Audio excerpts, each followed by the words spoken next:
കുപ്രസിദ്ധ മോഷ്ടാവ് പക്കി സുബേർ പോലീസിന്റെ പിടിയിൽ. മാവേലിക്കര റെയിൽവേ സ്റ്റേഷൻ പരിസരത്ത് നിന്ന് ഇന്ന് പുലർച്ചെ 5 മണിയോടെയാണ് അതിസാഹസികമായി ഇയാളെ പിടികൂടിയത്. അടിവസ്ത്രം മാത്രമിട്ട് മോഷണത്തിനിറങ്ങുന്ന പക്കി സുബേർ 2 മാസമായി പോലീസിനെ വട്ടം ചുറ്റിക്കുകയായിരുന്നു.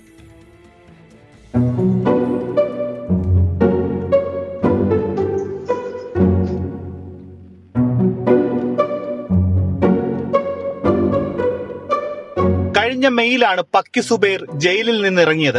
അതിനുശേഷം ആലപ്പുഴ, കൊല്ലം ജില്ലകളിലായി നടന്ന 12ഓളം മോഷണങ്ങളിൽ ഇയാളുടെ സാന്നിധ്യം പോലീസ് സ്ഥിരീകരിച്ചു. കഴിഞ്ഞ ദിവസം ആലപ്പുഴ അമ്പലപ്പുഴ വളഞ്ഞ വഴിയിലെ മോഷണത്തിലാണ് പക്കി സുബൈറിന്റെ സാന്നിധ്യം CCTV ദൃശ്യങ്ങളിൽ നിന്ന് പോലീസിന് വ്യക്തമായത്.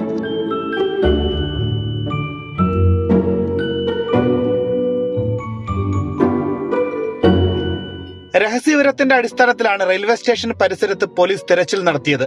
പോലീസിനെ കണ്ട് ഓടി രക്ഷപ്പെടാൻ ശ്രമിച്ച പക്കിയെ സാഹസികമായാണ് പിടികൂടിയത്. കൊല്ലം ശൂരനാട് സ്വദേശിയാണ് പക്കി എന്ന അപരനാമത്തിൽ അറിയപ്പെടുന്ന സുബൈർ. കൊല്ലം, ആലപ്പുഴ ജില്ലകളിലെ റെയിൽവേ സ്റ്റേഷനുകളുടെ പരിസരമാണ് താവളം.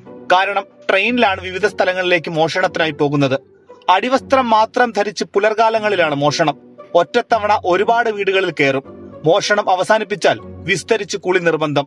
എത്ര തവണ പിടിയിലായാലും ജയിൽവാസം കഴിഞ്ഞ് ഇറങ്ങുന്നതോടെ പക്കി വീണ്ടും പോലീസിന് തലവേദനയാകും. 24 ആലപ്പുഴ. വൃത്തിയും വെടുപ്പുമുള്ള മോഷ്ടാവാണ്. ഓരോ മോഷണത്തിന് ശേഷം അതേ വീട്ടിൽ വിസ്തരിച്ചൊരു കുളി. മോഷ്ടിക്കും, ജയിലിൽ പോകും, പുറത്തിറങ്ങും, വീണ്ടും മോഷ്ടിക്കും, ജയിലിലാകും.